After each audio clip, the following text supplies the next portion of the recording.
Oke, lanjut dari yang tadi ya. Kan ini ada 9 atom. Nah, 8 atomnya itu bermuatan negatif, satunya muatan positif. Terus kita tuh mau tahu eh, gaya yang didapatkan oleh atom positif di tengah-tengah ini, yang warna hijau. Pertama kita gambar atom-atom negatifnya dulu, begini.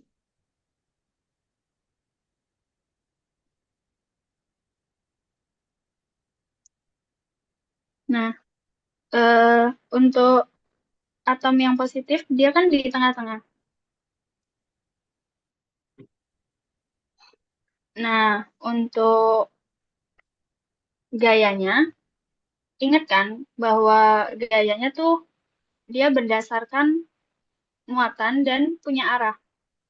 Oleh karena itu, kita coba bikin free body diagramnya dulu. Misal ini adalah, oh, yang ditanya tuh pertama adalah besar gaya elektrik yang ada di atom di tengah dan apabila salah satu atom bermuatan negatif itu hilang satu, gaya yang didapatkan itu berubahnya berapa gitu kan. Nah, untuk yang pertama, ini A.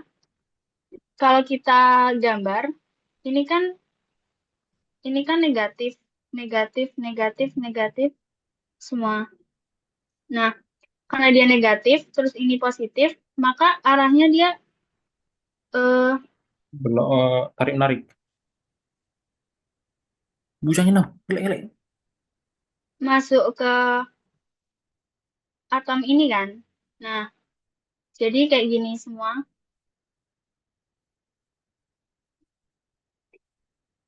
gitu. Nah, berarti ada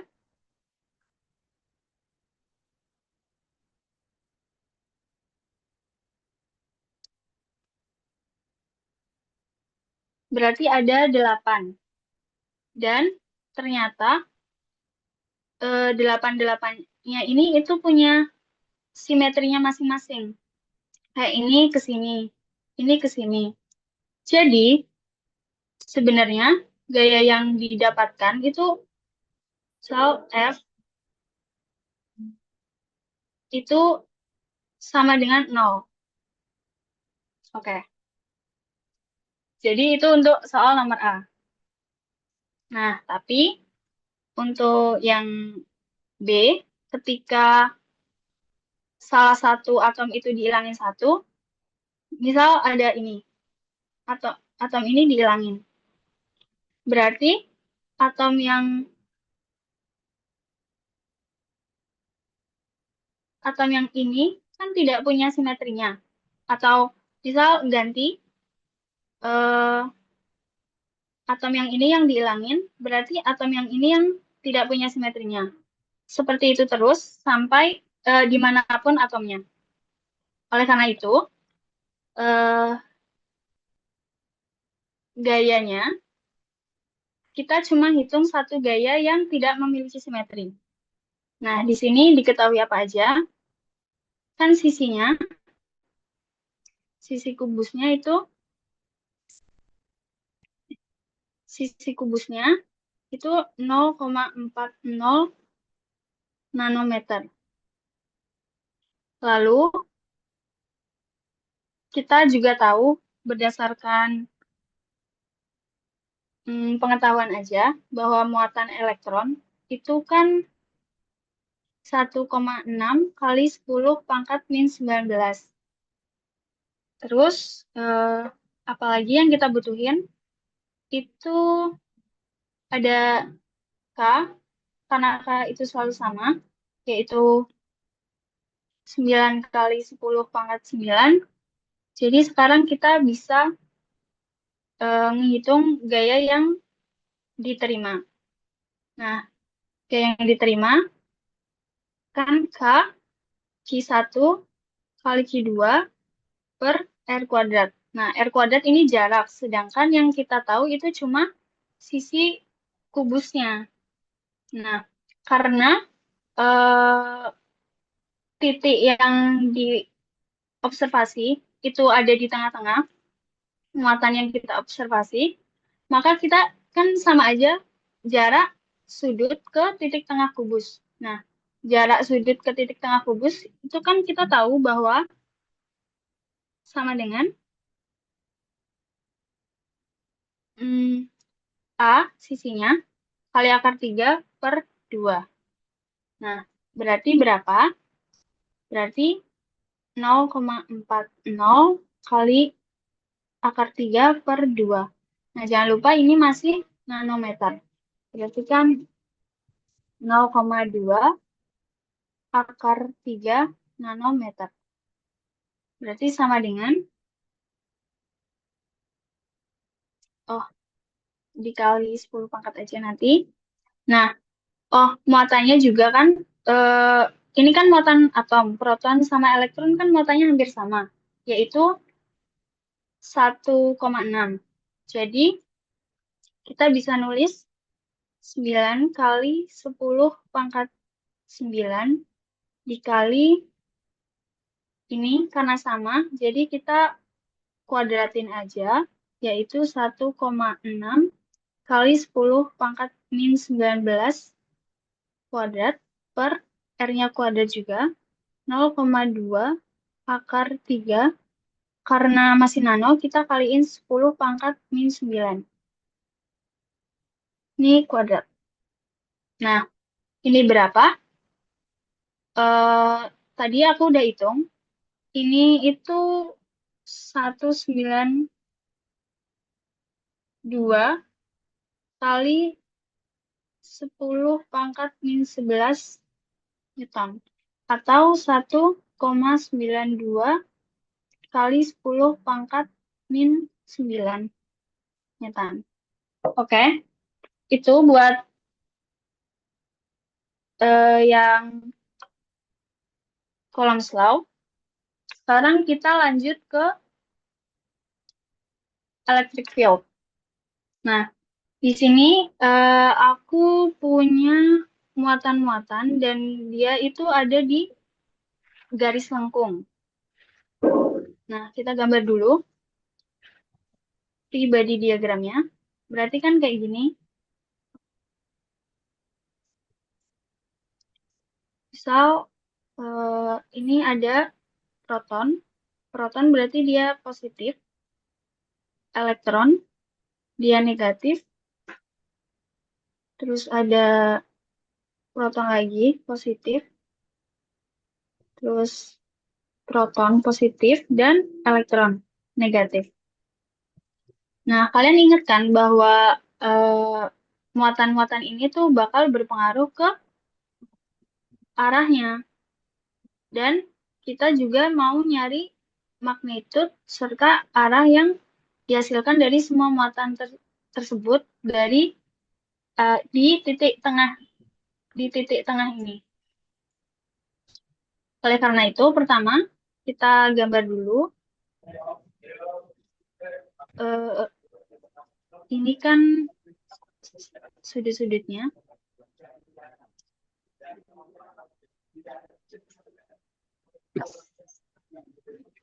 Nah, sudut yang pertama, theta 1, itu kan 30. Di sini theta 2 itu 50 derajat. Terus theta 3 ada 30. Dan theta 4 itu 20 derajat. Nah, jangan habis nih. 20 derajat. Nah, sekarang untuk arah yang dihasilkan dari muatan-muatan tersebut. Pertama, misal kita namain ini E1, E2, Udah, ikut dibalik udah. E3, E4, dan E5. Nah, untuk S1 sendiri ini kan eh, positif. Jadi dia tuh arahnya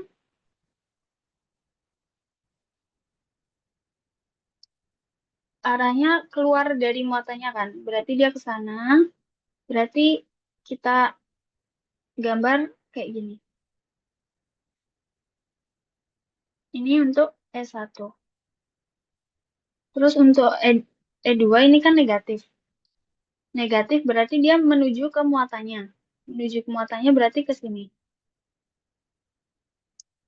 Terus ada E3 positif lagi, dia keluar. Keluar dari muatan berarti ke sini. Terus E4 juga keluar.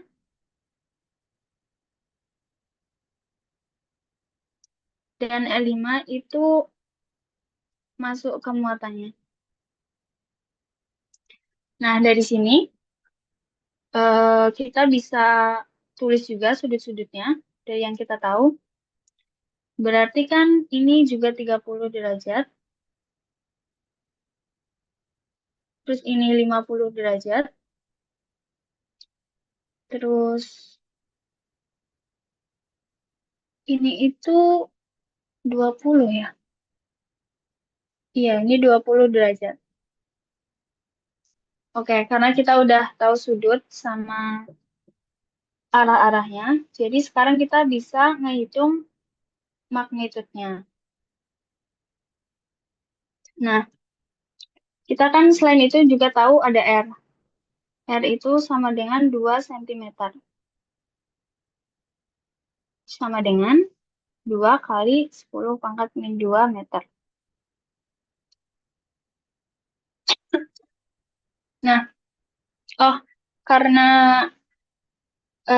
kan kita tahu bahwa ini itu dihasilkan, muatannya itu dihasilkan oleh elektron dan proton, yang mana eh, muat besarnya itu sama semua. Jadi, kita bisa tulis bahwa E1 sama dengan E2, sama dengan E3, sama dengan E4, dan sama dengan E5.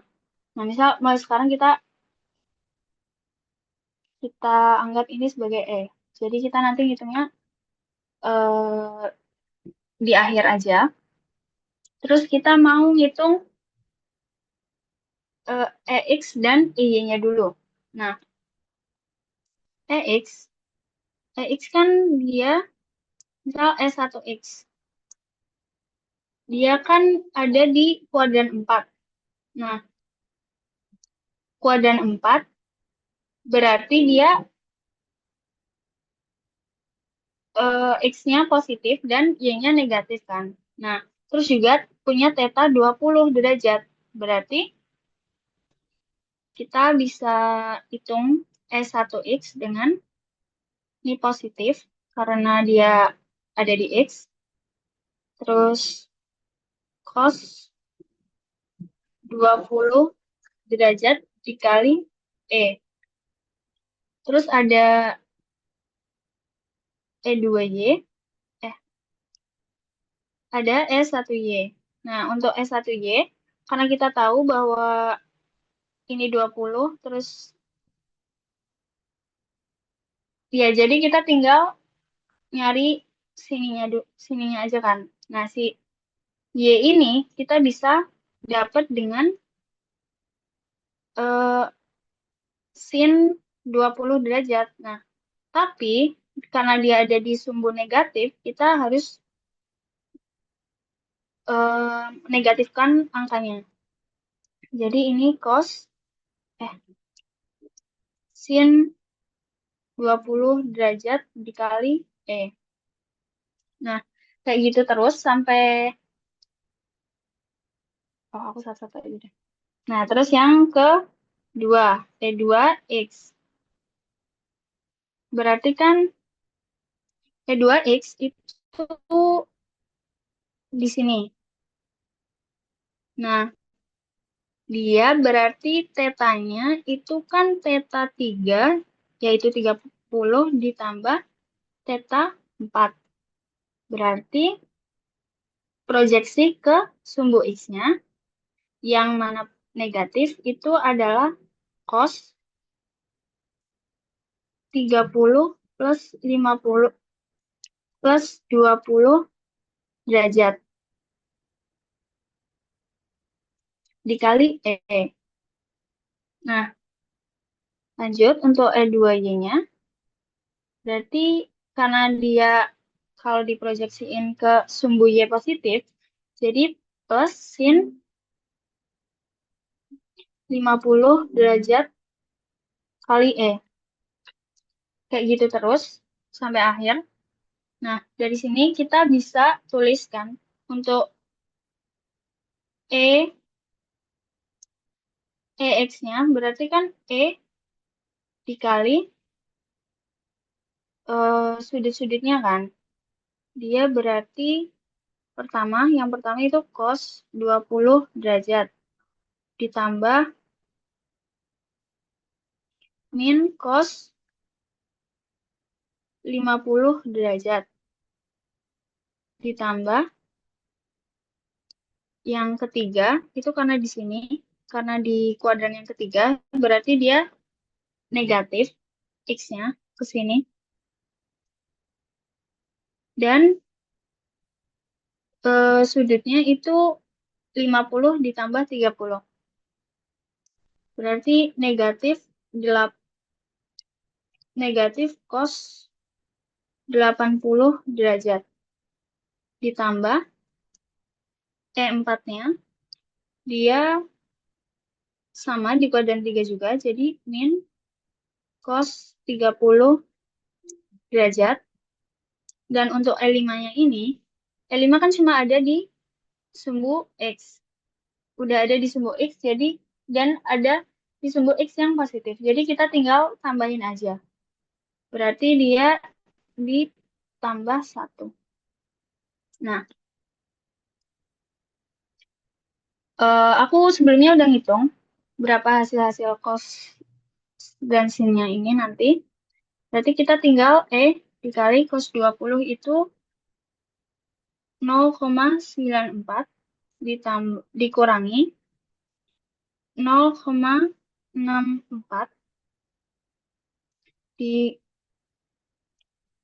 dikurangi cos 80 itu adalah 0,17 min cos 30 itu min 0,87 dan 1.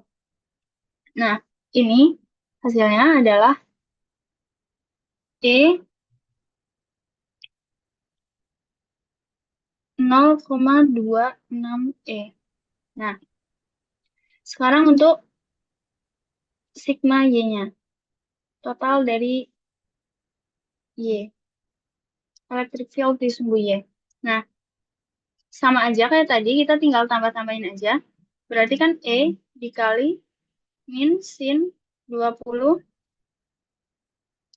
derajat ditambah sin 50 derajat. Terus untuk E3-nya, E3 itu ada di kuadran 3. Berarti sumbu Y-nya juga negatif. Berarti min sin 80 ya. 80 derajat. Terus ditambah E4-nya. E4 juga ada di kuadran 3, jadi dia minus juga. Min sin 30 derajat ditambah 0. 0 karena dia nggak ada proyeksi ke sumbu Y. Nah, ini hasilnya berapa?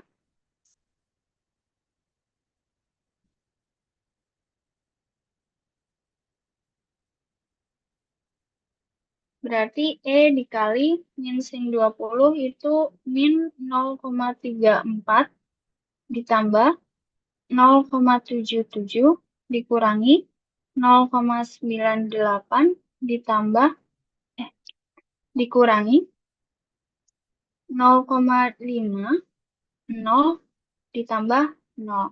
Nah, ini totalnya berarti total EY itu min 1,05 E. Nah, dari sini kita bisa ngitung magnitudenya. Pertama,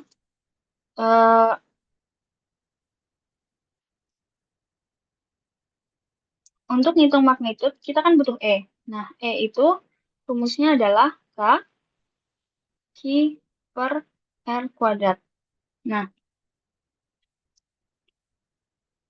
di sini kita tahu K-nya itu adalah 9 kali 10 pangkat 9. Q-nya, Q itu kan muatan.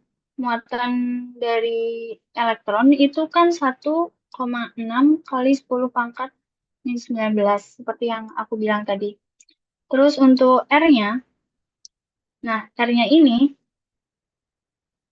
dia kan sama aja, jaraknya itu sama aja jari-jari lingkarannya kan. Nah, kita tahu jari-jari lingkarannya itu adalah 2 cm atau 2 kali 10 pangkat min 2. Nah, kita tinggal masukin aja. 9 kali 10 pangkat 9 terus dikali 1,6 kali 10 pangkat min 19 kuadrat per 2 kali 10 pangkat min 2 kuadrat. Hasilnya berapa? Nah, hasilnya adalah 3,6 kali 10 pangkat min 6 Newton per kolom. Nah, tapi ini tuh baru E-nya aja. Sedangkan kita kan butuh EX dan EY. Nah, tapi kita tinggal ngaliin aja karena kita udah jumlahin semua arah-arahnya. Kayak berarti EX, E-nya itu bisa kita bilang dengan EX.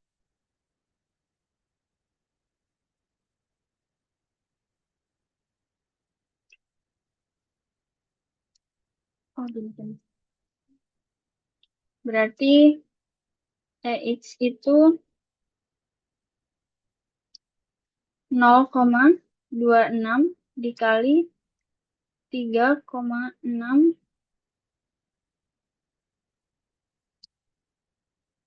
3,6 kali 10 pangkat min 6, yaitu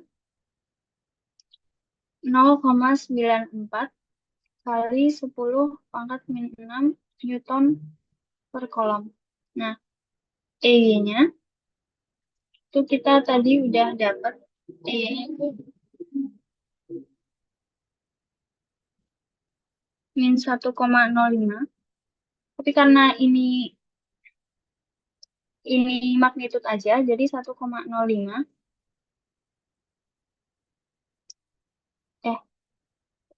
Oh ya, kali 3,6 10 pangkat min 6 sama dengan 3,78 kali 10 pangkat min 6 Newton per kolom.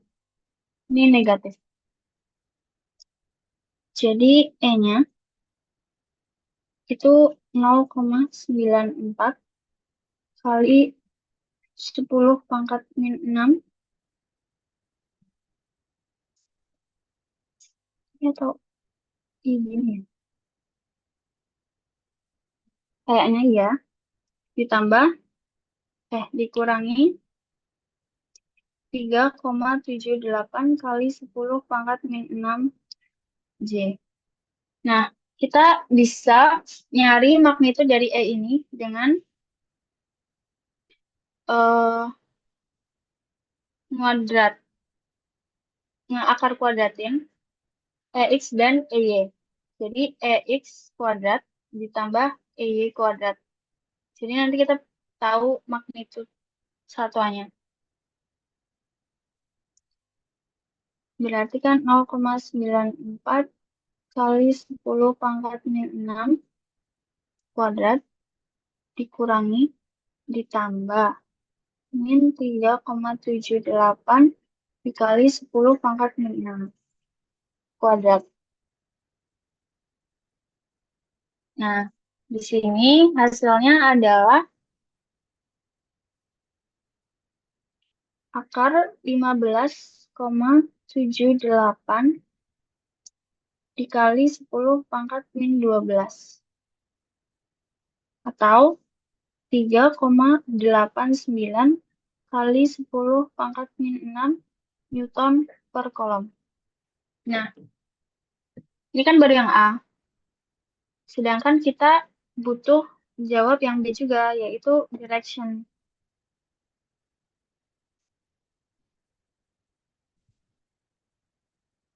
Directionnya itu, kita kan udah tahu nih, dia EX-nya itu positif dan EY-nya itu negatif. Nah, EX-nya positif, EY-nya negatif, dia kan berarti ada di kuadran 4 di sini kan. Berarti ada di sini. Ini itu EX, ini itu EY. Nah, kita kita bisa nyari arahnya dari nyari theta di sini. Nah, theta di situ kan kita bisa cari dengan tan, karena kita tahu X sama Y-nya. Jadi, kita tinggal nyari tetanya aja. Tetanya berarti kan arctan Y per X. Ini X, ini Y. Nah, tinggal kita hitung aja. Arctan Y-nya itu tadi, atau biar lebih gampang, kita pakai yang belum dikaliin tadi dulu. Y-nya itu kan 1,05. Terus X-nya itu adalah X-nya itu 0,26. Ini kan dikali E, tapi kan kita bisa coret. Nah, setelah aku hitung, ternyata arctan ini tuh 76,09 derajat. Nah, tapi ingat, ini kan baru petanya aja. Sedangkan dia ada di kuadran keempat. Berarti arahnya, direction, kita bisa tulis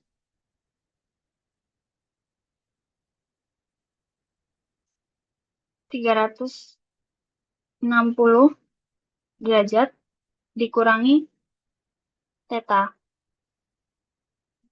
Berarti 360 derajat dikurangi 76,09 derajat. Sama dengan 283,91 derajat. Ini kalau mau tahu arah dalam bentuk sudutnya. Oke, sampai sini udah.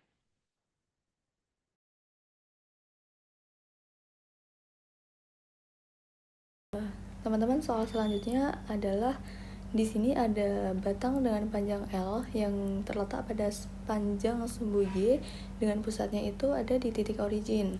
Nah, batang itu memiliki kerapatan muatan linier yang tidak seragam, yaitu lambdanya sama dengan A kali Y mutlak.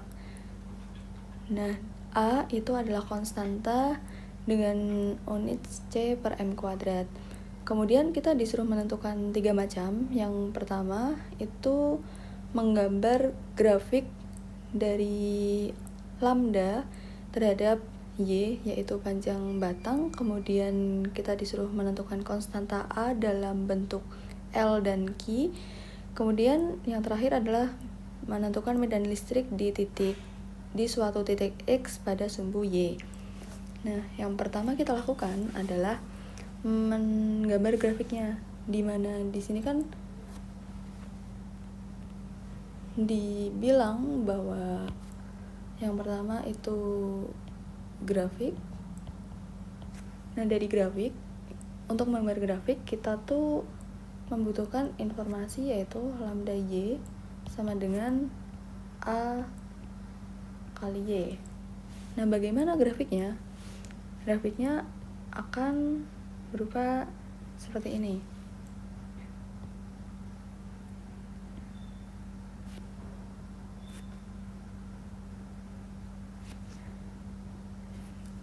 Dengan di sisi kiri yaitu min L per 2, kemudian di sisi kanan yaitu L per 2. Di titik origin yaitu 0.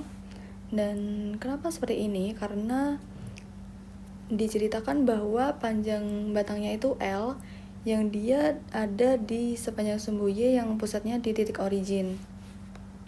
Sehingga di sini yaitu AL per 2. Nah, kemudian yang B itu menentukan konstanta A. Bagaimana konstanta A?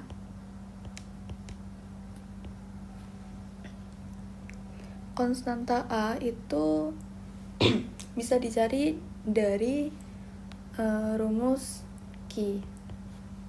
Bagaimana rumus Q? Sebenarnya rumus Q itu adalah integral dari lambda Y terhadap dy. Kemudian bagaimana batasnya? Batasnya itu dari ujung batang yaitu minus L per 2 sampai ujung batang L per 2. Nah, lambda Y itu adalah AY kan. Tadi kita sudah menentukan, maka di sini integralnya menjadi integral terhadap AY dy. Nah, dari sini kita tahu bahwa Y mutlak itu akan ada dua kondisi, yaitu akan Y dan juga min Y. Bagaimana itu? Nah, Y itu akan jadi Y positif apabila Y-nya kurang dari sama dengan 0. Lebih dari sama dengan 0. Kemudian kondisi Y negatif itu ketika Y-nya kurang dari 0. Nah, pertama itu menentukan ketika Y-nya lebih dari sama dengan 0. Bagaimana itu? Kalau lebih dari sama dengan 0 itu kan positif, berarti Q-nya juga akan positif. Dengan batas yaitu 0 sampai L per 2 terhadap A, Y, dy. Maka ini akan menjadi A dikali Y kuadrat per 2.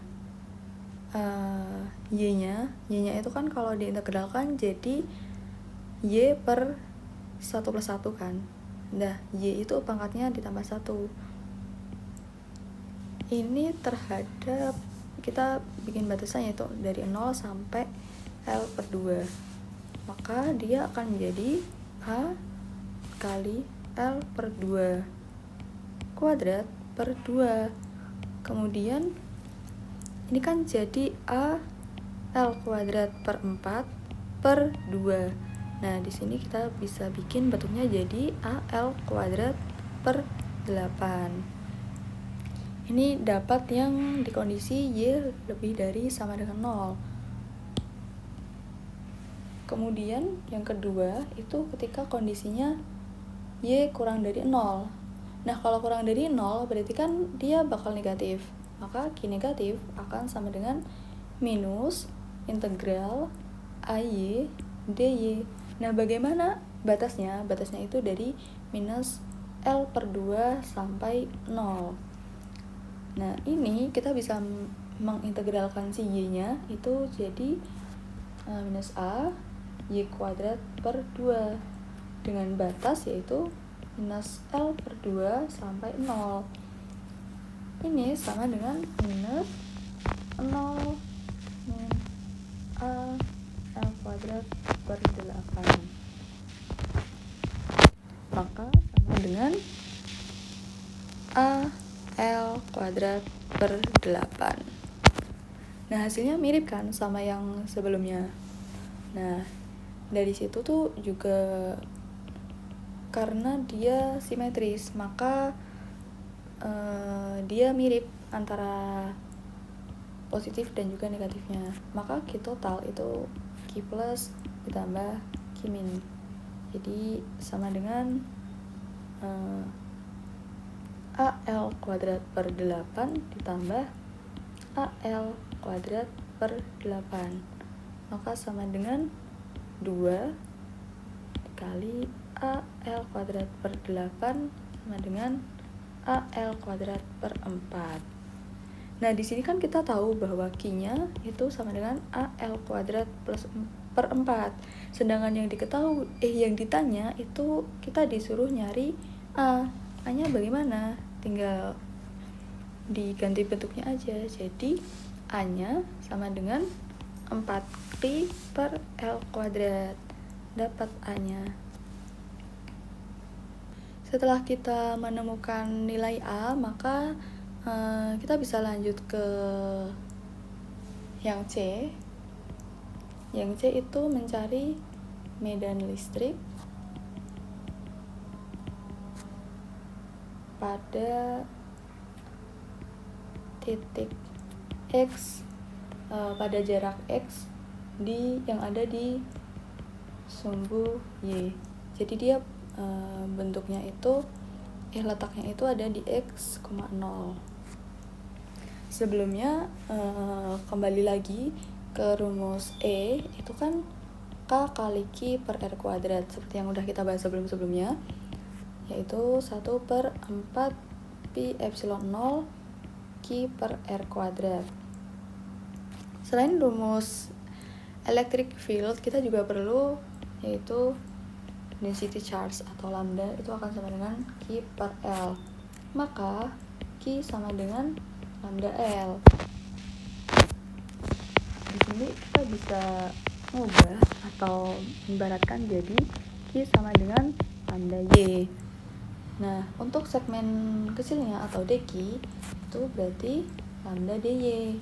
Nah, tadi kan kita tahu bahwa si lambda itu kan lambda sama dengan A Y kan, AY mutlak kan, maka DQ itu akan sama dengan AY DY begitu. Nah, di sini untuk mencari nilai E, kita juga perlu ibaratnya mengambil segmen-segmen kecil dari si E. Itu bisa dengan DE sama dengan 1 per 4 Pi epsilon 0 DQ. Kenapa DQ? Karena kita mencari nilai segmen kecilnya. Nah, seperti ini. Maka DEX itu jadi DE cos theta. Di sini kita bisa memasukkan aja jadi 1 per 4 Pi epsilon 0 DQ per R kuadrat dikali cos theta, di mana cos theta itu kita mengambil cos theta dari sini.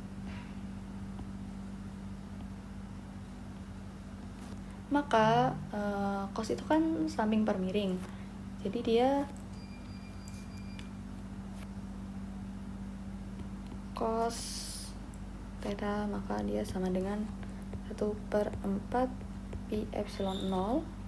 DQ-nya kita masukin dari sini, maka jadi A sigma Y mutlak DY per R kuadrat.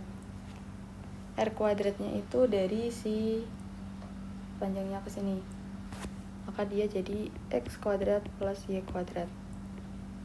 Ini rumus hipotenusa biasa, dan cos theta-nya itu berarti cos sama dengan samping per miring, dimana sampingnya itu kan X, kemudian miringnya ada akar X kuadrat Y kuadrat.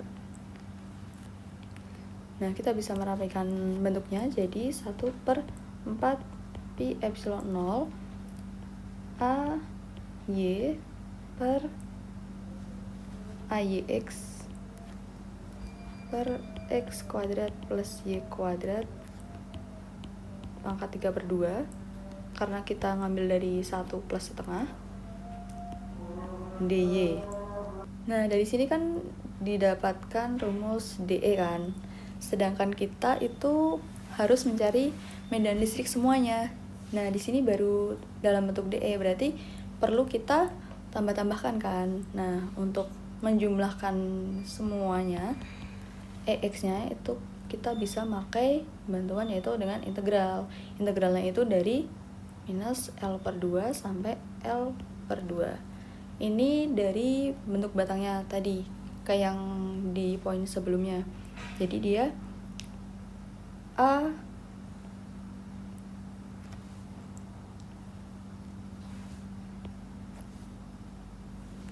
dalamnya itu ada A Y X per 4 Pi epsilon 0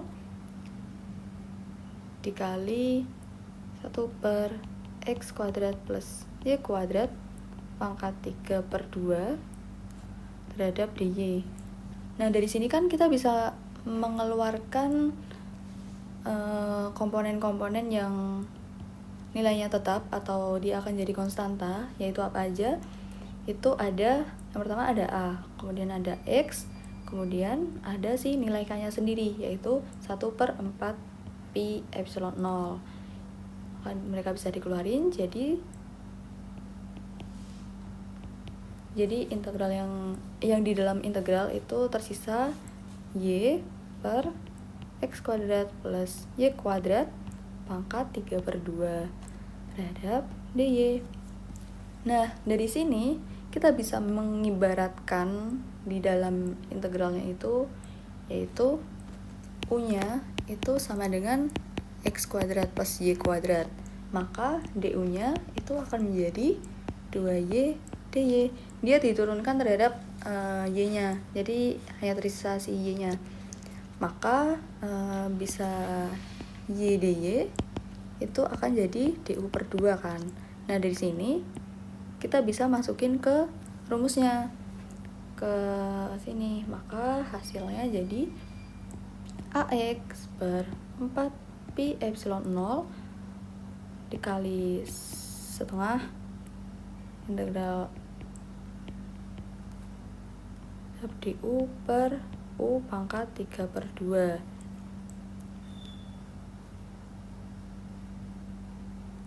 Maka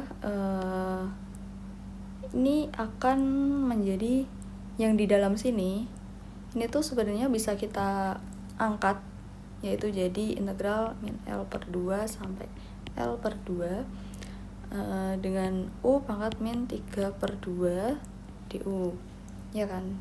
Jadi seperti ini, karena U-nya naik dan pangkatnya jadi minus kalau naik.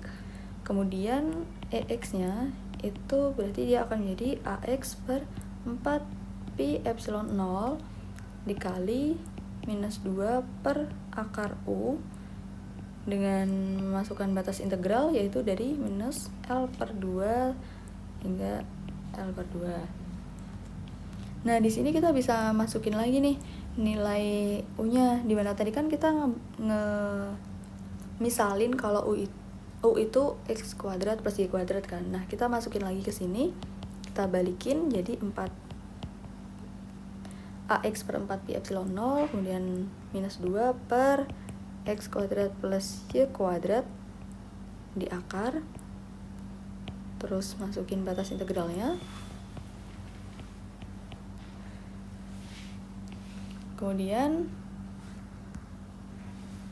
tadi sampai X sama dengan AX per 4 Pi epsilon 0 dikali minus 2 per X kuadrat plus Y kuadrat akar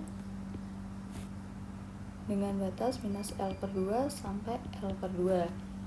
Maka dari sini kita bisa langsung masukin aja si batas integralnya itu. Jadi ini AX per 4 Pi epsilon 0, yang atas dulu itu jadi minus 2 per X kuadrat plus Y-nya kita ganti dengan batasnya ini. Jadi dia L kuadrat per 4 di akar ditambah 2 per X kuadrat plus L kuadrat per 4. L kuadrat per 4 dari mana? Itu dari si ini. Kan kita kan perlu Y kuadrat, dimana si Y-nya itu kan L per 2 kan. Maka kalau dikuadratin jadi L kuadrat per 4. Masukin ke sini. Maka rumusnya rumusnya jadi AX per 4 Pi epsilon 0. Nah, karena dia itu integral, karena sesungguhnya integral itu adalah penjumlahan dari komponen-komponen yang ada di dalam batas. Berarti sebenarnya kita nggak bisa kayak ngejumlahin secara mentah-mentah gitu aja. Ini kan kalau dijumlahin bakal 0 kan, padahal sebenarnya nggak 0 karena dia itu adalah kita jumlahin komponen-komponen, berapa aja sih komponen-komponen yang ada di dalam batas, maka dia jadi seperti ini, L kuadrat per 4 R plus 2 per X kuadrat plus 4 per 4. Jadi nah, maka EX itu akan jadi AX per 4 Pi epsilon 0, terus 2 tambah 2 jadi 4 per X kuadrat plus L kuadrat per 4 di akar. Nah, ini kan bisa dicoret. Jadi EX-nya itu menjadi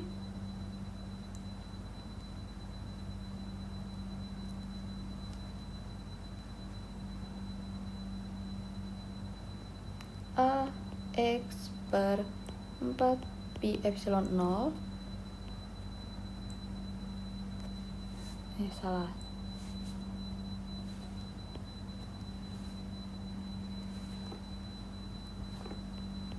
Empatnya kan udah dicoret ya, berarti tinggal Pi epsilon 0 terus X kuadrat plus L kuadrat per 4 akar. Nah, sebelumnya kan kita udah cari nih kalau si A itu sama dengan 4 Q per L kuadrat kan di bagian yang B.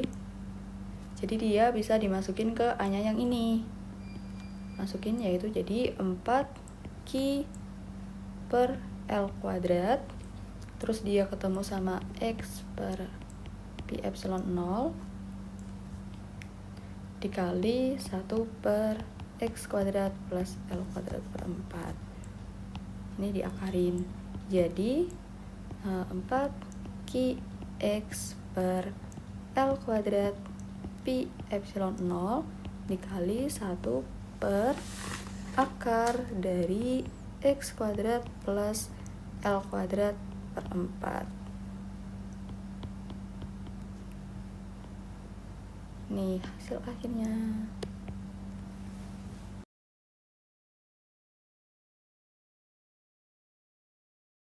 Oke teman-teman, jadi soal berikutnya di sini ada 2 buah cincin simetris dengan jari-jari R dan R aksen, di mana R aksen itu nilainya adalah 3R dan kedua cincin berada pada bidang yang sama.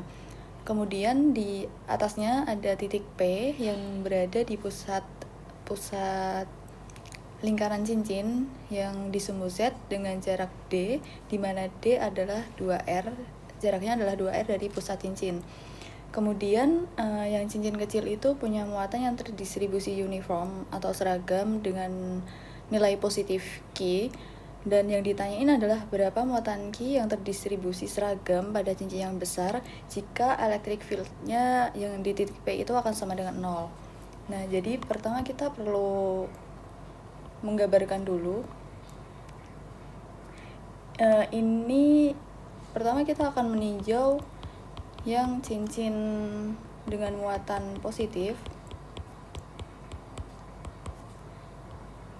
Di atas itu ada titik P dengan jarak D dari pusat cincinnya, dan kemudian jari-jarinya R.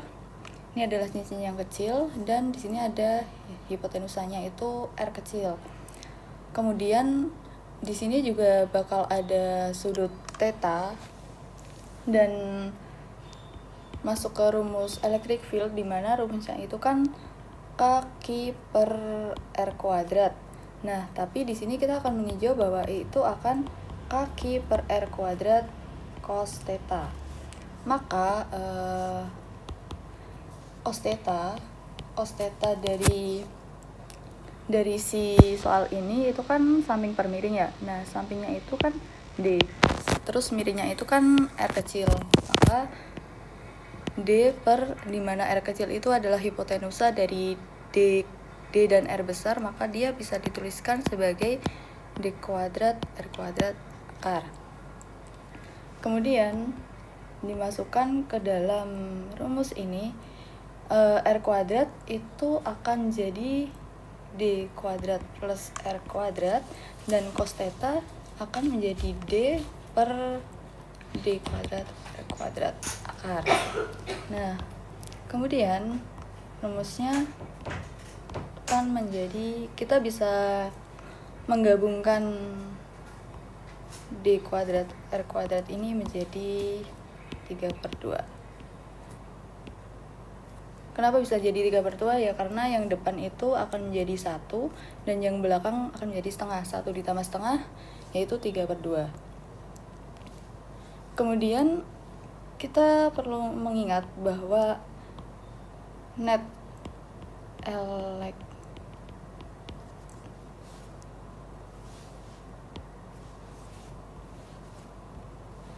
electric field yang di P itu akan sama dengan 0, maka di sini itu akan ada gaya yang electric field yang saling cancel. Kalau yang di atas itu muatan positif, berarti yang di bawah akan bermuatan negatif. Ya kan, karena kan mereka saling cancel tuh. Jadi P-nya akan sama dengan 0. Electric field yang di P akan sama dengan 0. Maka keduanya akan menjadi seperti ini. Ini didapat dari mana? Ini diperoleh dari, nah, akan sesuai. Kemudian di sini kita bisa mencari nilainya, di mana ini jaraknya yaitu tetap D, dan di sini akan ada R, tapi R-nya R aksen karena R-nya akan beda. Kemudian E yang positif itu kan E yang punya lingkaran kecil ya. Nah, E yang punya lingkaran kecil kan sebelumnya kita udah nyari nih. Ini tinggal dimasukin aja ke sini. Jadi dia menjadi kaki D per D kuadrat plus R kuadrat pangkat 3/2. Kemudian E aksennya itu akan menjadi Ki aksen kali D per D kuadrat plus R aksen kuadrat pangkat 3/2. Ingat di sini R biasa, R besar biasa itu berbeda dengan R aksen yang punya selingkaran besar. Kemudian ini bisa dicoret. Karena keduanya sama, maka persamaannya menjadi I per R kuadrat K3/2 sama dengan Ki aksen per D kuadrat plus E.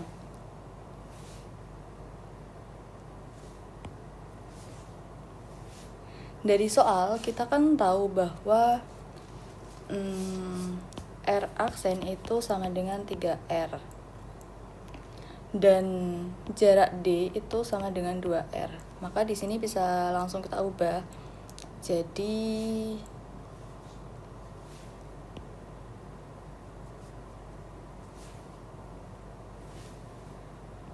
Ki per D-nya bisa kita ubah jadi 2R kuadrat plus R kuadrat pangkat 3/2 sama dengan Ki aksen per D-nya jadi 2R kuadrat plus R aksen kan 3R ya, berarti di sini bisa 3R kuadrat pangkat 3/2.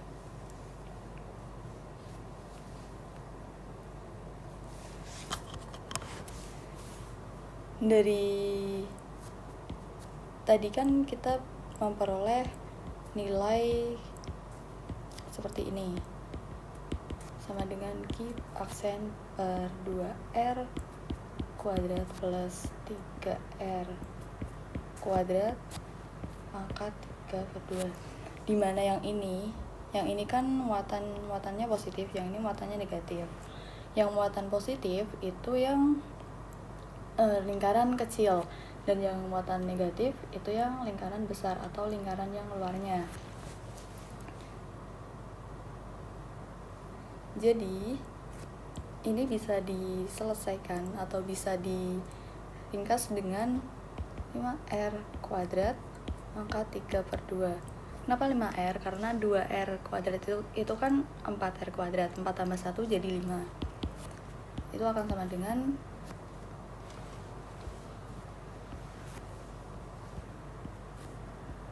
Ki aksen ini 4R kuadrat, kemudian 9R kuadrat. 4 tambah 9 13 R kuadrat pangkat 3/2. Di sini bisa kita ubah bentuknya itu menjadi Ki aksen sama dengan Ki kali 13 R kuadrat pangkat 3/2 per 5R kuadrat pangkat 3/2. Di sini kan ada R kuadrat ya, berarti bisa kita coret keduanya dan hasilnya menjadi Ki 13/5 pangkat 3/2. 13/5 pangkat 3/2 berapa? Yaitu sekitar 4,14 Ki. Nah, ini kan nilai si Ki aksen ya, nilai dari si lingkaran besar. Nah, tadi kan lingkaran besarnya itu akan bermuatan negatif karena agar mereka electric field-nya akan saling cancel sehingga di titik P sama dengan 0. Berarti muatan Ki aksen itu juga akan bernilai negatif.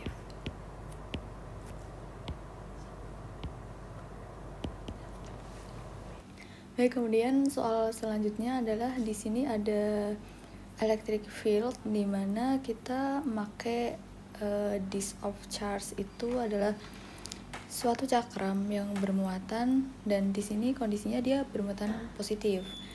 Nah, bentuknya kayak gini, di mana di sebelah kanan cakram itu ada suatu titik observasi yang jaraknya A dari pusat cakram, dan cakramnya mempunyai jari-jari X. Ingat, di sini cakram bermuatan itu akan berbeda dengan ring bermuatan. Nah, karena kita makanya cakram bermuatan, maka area charge density-nya atau lambda itu sigma itu akan sama dengan Ki per A, dimana Ki-nya itu sama dengan Pi R0 kuadrat. R0 itu adalah si jari-jari dari pusat cakram sampai ke ujungnya.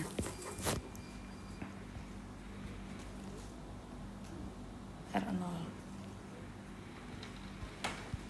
Nah, setelah kita meninjau atau menghitung area charge density-nya, kemudian kita dapat masuk ke rumus electric field atau rumus DE-nya. Sebelumnya kita perlu mengingat bahwa rumus electric field itu adalah E sama dengan Ki per R kuadrat. Nah, ini akan menjadi E sama dengan Ki R kuadrat cos theta. Cos theta bagaimana? Cos theta itu tetanya di sini. Kemudian kalau cos theta itu kan berarti samping per miring. Sampingnya itu ada A, kemudian miringnya ada R. Nah, R-nya itu adalah sumbu miring atau garis miring dari X dan A. Jadi dia bisa dituliskan dengan akar dari X kuadrat plus A kuadrat. Maka bisa kita inputkan ke rumus ini, jadi K/Q per R di sini itu adalah X kuadrat plus A kuadrat, dan cos theta itu A per X kuadrat A kuadrat, akar dari X kuadrat plus A kuadrat. Jadi K Q A, ini A ya, per X kuadrat plus A kuadrat pangkat 3/2. Kenapa bisa 3/2? Karena yang di suku depan ini itu kan sama dengan pangkat 1 ya. Kemudian yang belakangnya itu kan sama dengan pangkat setengah. 1 tambah setengah itu akan jadi 3/2. Nah, sebelumnya kita perlu meninjau segmen kecil ataupun bagian kecil dari si cakramnya, itu di sini. Kita meninjau dengan dx. Maka sebelum mencari E, kita perlu mencari DE terlebih dahulu, yaitu rumusnya mirip, K dq A per X kuadrat plus A kuadrat pangkat 3/2. Kemudian di sini kita bisa mengevaluasi si dq, yaitu dari sini. Maka dq akan sama dengan sigma dA. Maka akan menjadi sigma kali 2 px dx. Kalau dq-nya sudah diketahui, kita bisa masuk langsung ke rumusnya, yaitu dengan K kali lambda 2px dx dikali A per X kuadrat plus A kuadrat pangkat 3/2. Nah, di sini kan kita baru meninjau segmen kecilnya, maka kita perlu menambahkan semua segmen kecil itu. Maka kita menggunakan integral dari DE. Nah, bagaimana batas dari integralnya? Batas integralnya itu dari X sama dengan 0 sampai X sama dengan R0. R0 itu apa?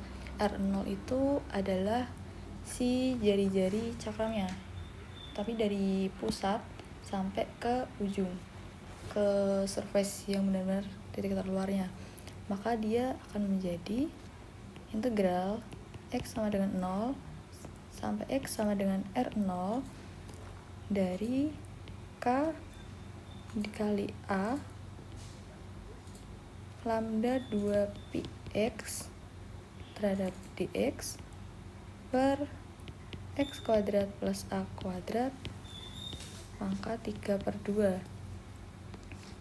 Maka di sini kita bisa mengeluarkan sesuatu atau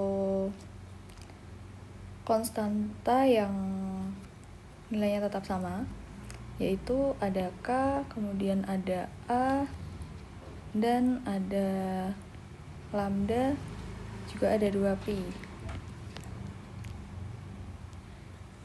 Dan integral X sama dengan 0, batasnya X sama dengan R0 dari X dx per X kuadrat plus A kuadrat pangkat 3/2. Nah, di sini kita bisa menggunakan suatu angka bantuan. Nah, aku bisa dong menuliskan kayak gini.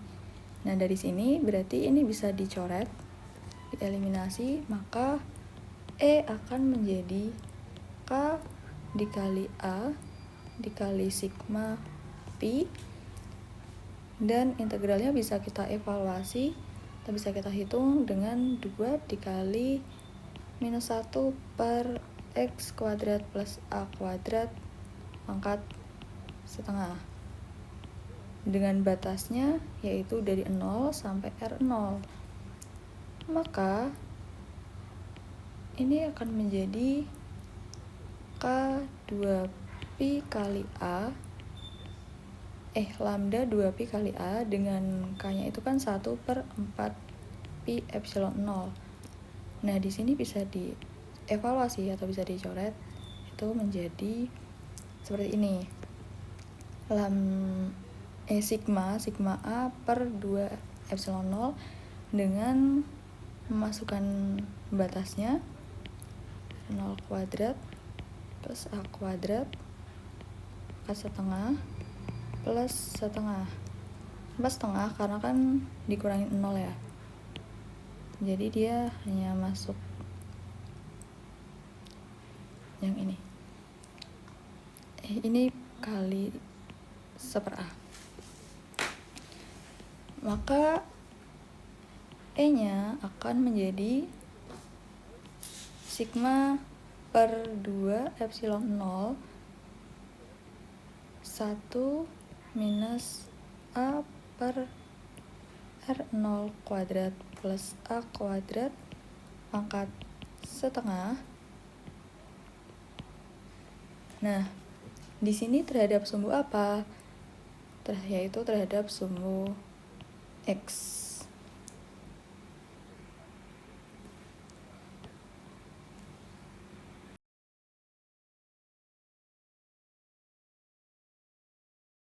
Di sini soalnya bilang kalau ada 5 muatan yang sama besar, Q besar diletakkan pada garis setengah lingkaran yang berjari-jari R dengan jarak yang sama, seperti terlihat pada gambarnya. Nah, di sini kita disuruh menghitung gaya listrik yang dialami muatan Q kecil atau Q yang berada di pusat setengah lingkaran ini yang diakibatkan oleh 5 muatan yang tersebar pada garis setengah lingkaran atau muatan Q besar ini. Oke, mungkin aku akan gambar ulang lagi. Setiap R-nya itu adalah sama atau jaraknya adalah sama. Ini R, ini juga R, ini juga R, dan ini juga R. Ada muatan pertama, ada muatan kedua, ada muatan ketiga, ada muatan keempat, dan ada muatan kelima. Karena jarak dan nilai muatannya sama besar, maka gaya listrik yang dialami oleh kelima muatan Q besar ini juga bernilai sama. Dapat kita simpulkan bahwa dapat kita tuliskan F1 sama dengan F2 sama dengan F3 sama dengan F4 sama dengan F5. Gaya Coulomb itu rumusnya adalah Q kuadrat per R kuadrat. Q-nya ini kan ada 2 ya, pusat terhadap Q yang tersebar di garis setengah lingkarannya. Ini berarti bahwa Q-nya ada Q kecil dan Q besar kali R kuadrat. Selanjutnya kita akan meninjau berapa sih gaya yang berada di setiap muatan F1-nya, F2-nya, F3-nya, F4-nya, dan F5-nya. Mungkin kita bisa mulai dari F1 dan F5-nya. Di sini adalah pusat lingkaran setengah lingkarannya yang dilambangkan dengan Q kecil, dan ini adalah muatan pertamanya, dan ini adalah muatan kelimanya. Nah, ini berarti gaya yang dialami oleh Q5 karena dia sama-sama positif dan nilainya sama, maka dia akan saling menjauh gitu. Berarti gaya F5 itu menjadi ke atas dan gaya F1 menjadi ke bawah.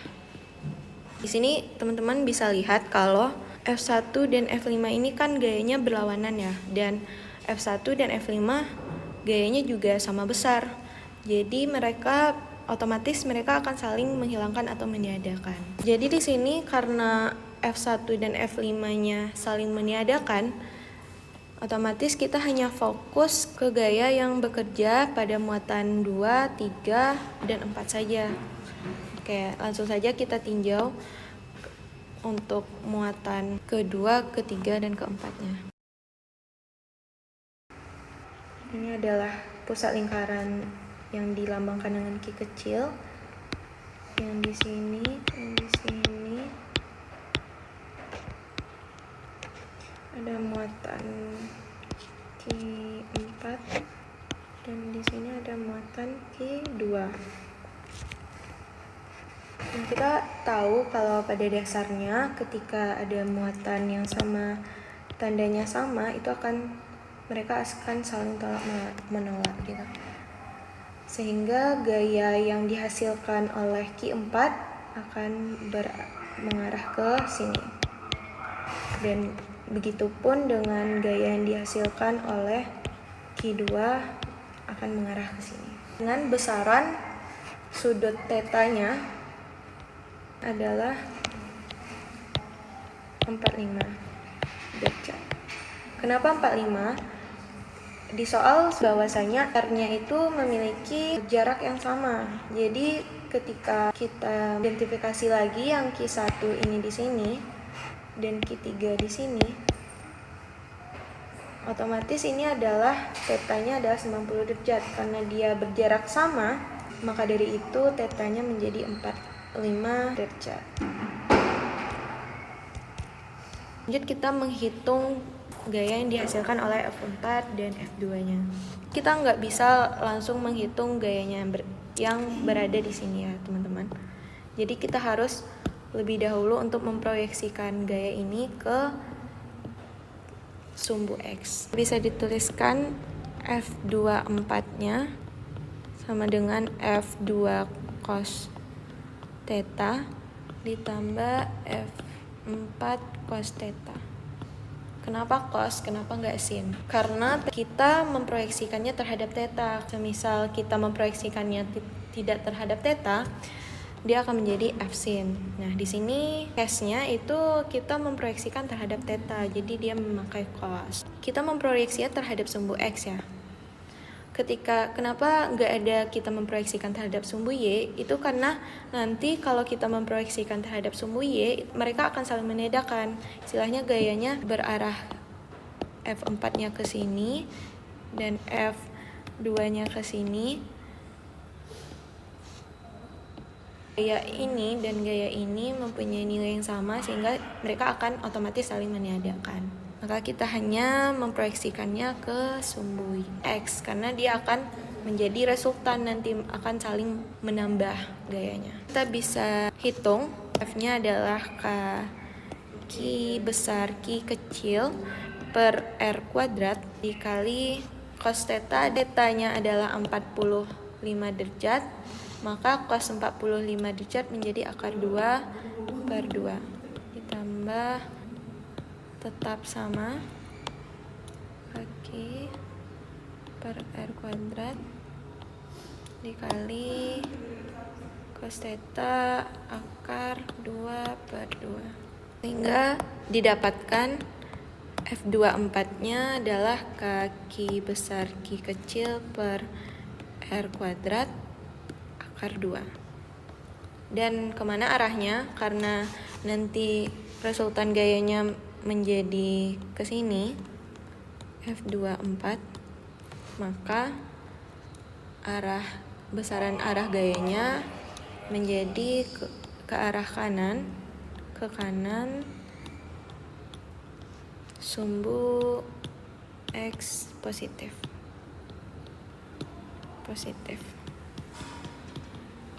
Kita sudah mendapatkan F24-nya, sehingga yang tersisa adalah Q3-nya saja. Kita akan meninjau gaya yang bekerja pada Q3-nya. F3-nya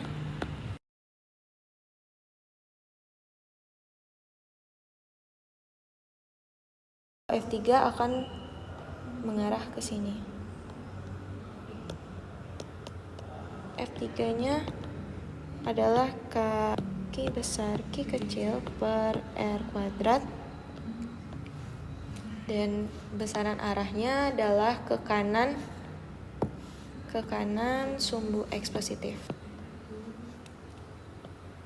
Nah, di sini kita tahu bahwa F24 dan F3 akan mengarah ke arah yang sama, yaitu ke kanan sumbu X positif. Maka kita bisa menambahkan dua gaya ini, sehingga resultan gayanya 3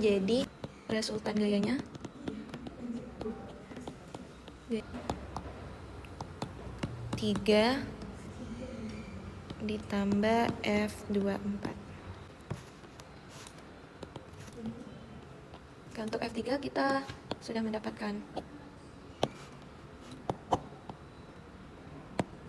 sebesar ini, dan F24-nya adalah sebesar ini.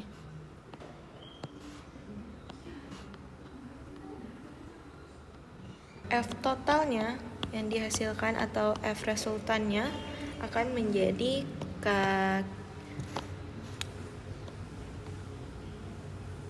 Q besar Q kecil per R kuadrat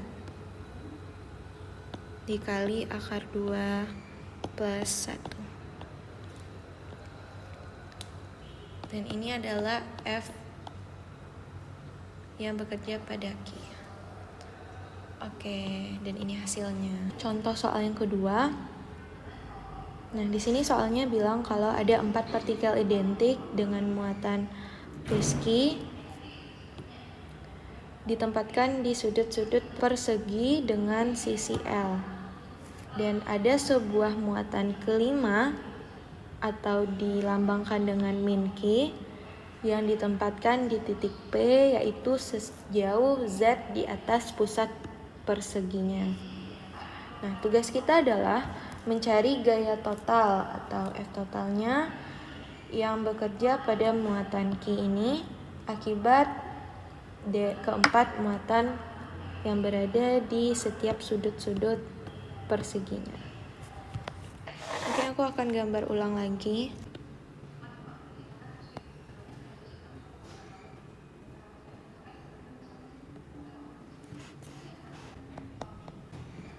Yang berada di pusat lingkaran Z, yang dimana ada titik P dan muatannya adalah min Q. Kita tahu setiap muatan plus Q kecil ini di sudut persegi akan menarik muatan min Q, karena muatan ini berlawanan tanda kan, ada minus sama plus, sehingga mereka otomatis akan saling tarik menarik. Bisa kita ilustrasikan dari sini, gayanya akan saling tarik menarik. F-nya akan menjadi Q kecil kali min Q per R kuadrat. Bisa kita tuliskan Q besar Q kecil per R kuadrat. Dengan K adalah konstanta Coulombnya dan R adalah jarak dari Q minus Q besar ini ke plus Q kecil yang di setiap sudut perseginya. Nah, sekarang kita mau nentuin dulu nih berapa R-nya atau jarak dari plus Q kecil ke minus Q besar. Gimana caranya? Anggaplah kita sudah mengetahui ya yang sisi ini, tapi kita tidak mengetahui yang sisi ini berapa. Kita perlu mencari tahu berapa sisi dari sini ke sini, yang aku inisialkan sebagai M. Nah, di sini diketahui pada soal kalau panjang setiap sudut ke sudut itu adalah sebesar R. Nah, ketika kita mau mencari M, itu kita bisa membuat lagi segitiga kecil, yang dimana segitiga ini juga adalah segitiga siku-siku. Dan jika kita bagi, ini menjadi setengah L dan ini menjadi setengah L. karena setiap sisinya terjelaskan dalam soal adalah sama. Sehingga M-nya adalah setengah L kuadrat akar setengah L kuadrat ditambah setengah L kuadrat. Dan kita mendapatkan M-nya adalah akar 2/2 L. Setelah kita tahu panjang M-nya, kita bisa langsung mencari R-nya dari hipotenusa ini. Menjadi R-nya itu adalah akar dari M kuadrat, sisi M kuadrat, ditambah sisi Z kuadrat. Nah, ini kita tinggal substitusikan saja. M-nya adalah kita dapatkan akar 2/2 L ditambah Z kuadrat.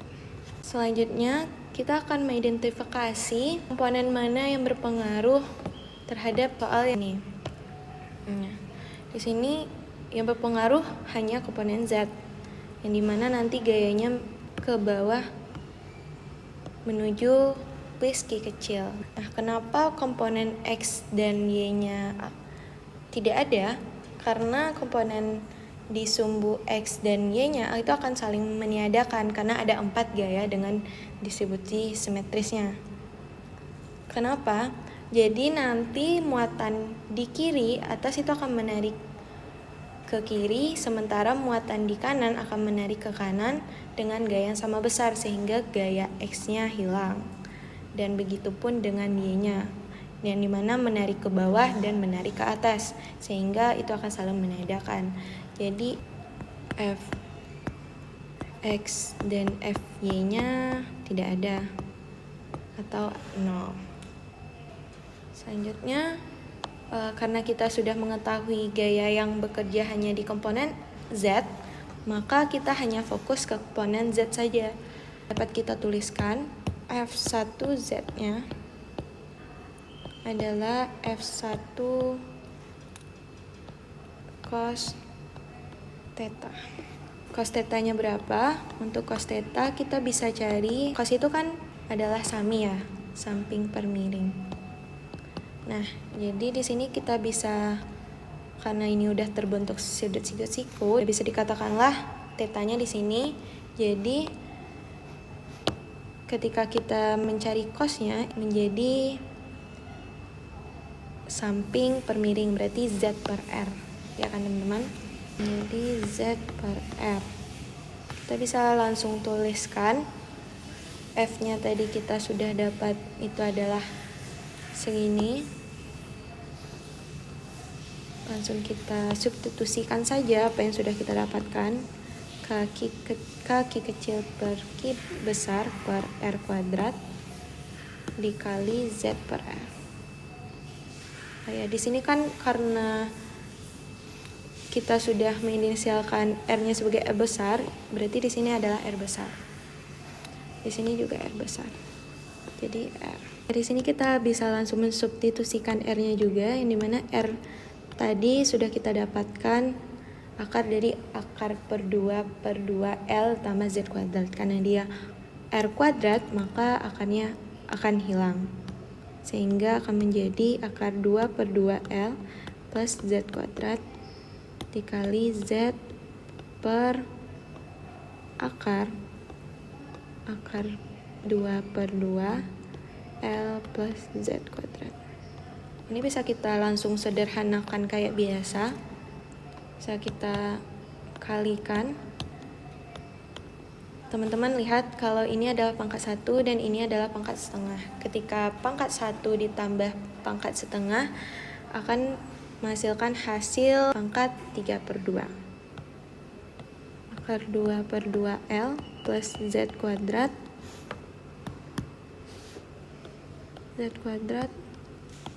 pangkat 3/2. Didapatkanlah F1Z-nya sebesar ini. Ini hanya untuk F1 yang bagian sini yang baru kita identifikasi yang awal. Sedangkan kita butuh menganalisa di setiap titik yang berada di setiap sudut perseginya. Nah, otomatis hasilnya akan menjadi F totalnya akan menjadi 4 F1Z karena besarannya pasti akan sama. Jaraknya sama, semuanya akan sama. Jadi kita bisa langsung mengalihkan dengan 4 karena ada 4 muatan yang berada di setiap sudut perseginya. Kita hanya mensubstitusikan F1Z-nya. Kaki besar per akar 2/2 L pas Z kuadrat 3/2 dikali Z. Dan ini hasil dari F totalnya atau F besar gaya listrik yang bekerja pada muatan min Q akibat dari muatan plus Q-nya. Oke, kita masuk ke soal berikutnya. Soal ini meminta kita untuk mencari besar dan arah gaya listrik total yang bekerja pada muatan Q0 yang terletak di pusat lingkaran yang diakibatkan oleh muatan lain yang ditempatkan pada sekeliling lingkaran ini. Di soal juga sudah diketahui bahwasanya Q0 itu adalah plus 20 mikrokulom atau sebesar 20 dikali 10 pangkat min 6 kulom. Sedangkan Q1 sama dengan Q2 sama dengan Q3 sama dengan Q4 sama dengan Q5 sama dengan Q7 dan sama dengan Q8 mempunyai besaran sebesar plus 50 mikrokulom atau kalau kita ubah menjadi kulom menjadi 50 kali 10 pangkat min 6 kulom. Sedangkan untuk Q6 sendiri itu mempunyai nilai muatan yang berlawanan dengan muatan yang lainnya, yaitu sebesar minus 50 mikrokulom atau sebesar minus 50 kali 10 pangkat min 6 mikrokulom. Dan juga diketahui pada soal R-nya adalah 100 cm yaitu 1 meter. Kita tahu rumus hukum Coulomb gaya Coulomb yaitu kaki 1 kali Q2 per R kuadrat. Nya adalah jarak dari Q0 ke Q yang berada di sekeliling lingkaran. Selain itu kita juga perlu memahami superposisi gaya pada soal ini. Apa sih superposisi gaya itu? Superposisi gaya yaitu jika ada beberapa gaya yang bekerja pada suatu benda, maka gaya totalnya bisa didapat dengan menjumlahkan semua gaya secara vektor. Yang pertama kita akan menganalisis dulu gaya yang bekerja pada Q0. Aku akan gambar lagi.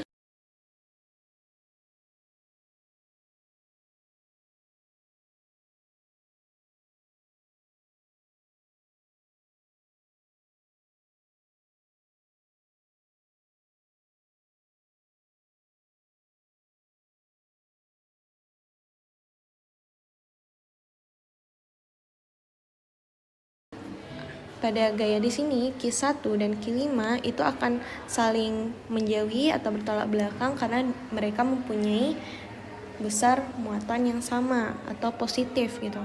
Jadi di sini akan jadi F1, sini akan jadi F5.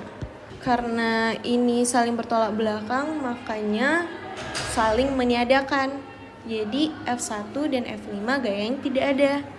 Bisa disimpulkan gaya Q1, Q5, Q3 dan Q7 serta Q4 dan Q8 akan saling meniadakan. Bagian Q6 dan Q2 gambarnya akan seperti ini. 0 adalah plus, sedangkan muatan Q6 adalah minus, dan Q2 adalah plus. Gaya yang dihasilkan oleh Q0 yang diakibatkan oleh Q2. F 20.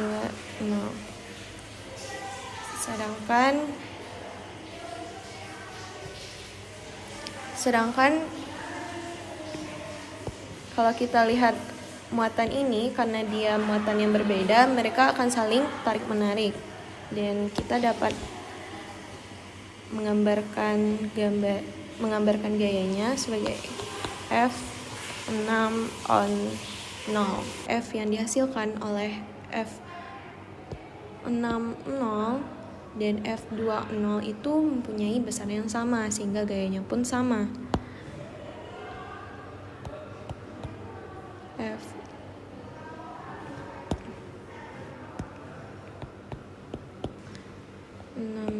sama dengan F20.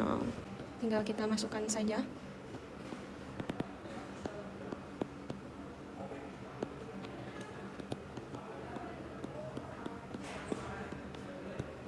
Setelah tinggal kita substitusikan, Q6 itu adalah minus Q, sedangkan Q0 itu adalah Q per R kuadrat ke Q per R kuadrat. Dan bisa kita simpulkan dia adalah F-nya ini, kuadrat. Setelah ini kita hanya mensubstitusikan nilai-nilainya, yang dimana konstanta Coulomb itu ada 9 dikali 10 pangkat 9 dikali Q0-nya. Q0-nya itu kita memakai Q0-nya sebesar 20 dikali 10 pangkat 6 Coulomb dikali Q2-nya atau Q6-nya yang sebesar yang telah dimutakan, sehingga besarannya pun sama, yaitu 50 dikali 10 pangkat 6 per 1. Sehingga didapatkan hasil F-nya yaitu adalah 9 Newton. Ini untuk F salah satunya antara F60 atau F20. Jika kita mencari F totalnya, berarti atau F resultannya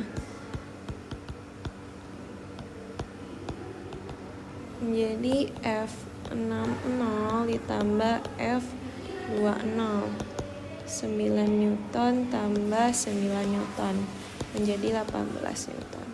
Setelah kita tahu F0-nya berapa, kita akan mencari tahu vektor F0-nya berapa sih gitu.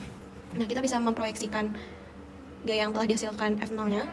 Tadi kan gaya yang dihasilkan ke arah kiri bawah ya, yaitu bisa dibilang di kuadran 3. Nah, F0. Nah, di sini kita tahu tadi ada theta tetanya sebesar 45 derajat. Sehingga hasil akhirnya vektor F0-nya menjadi 18 cos 45 derajat minus I ditambah sin 45 minus J. Kenapa minus I dan minus J? Itu karena resultan jadi dari F0 itu adalah berada pada kuadran 3, yang mana kuadran 3 X dan Y-nya negatif itu. Dan ini adalah hasil akhirnya.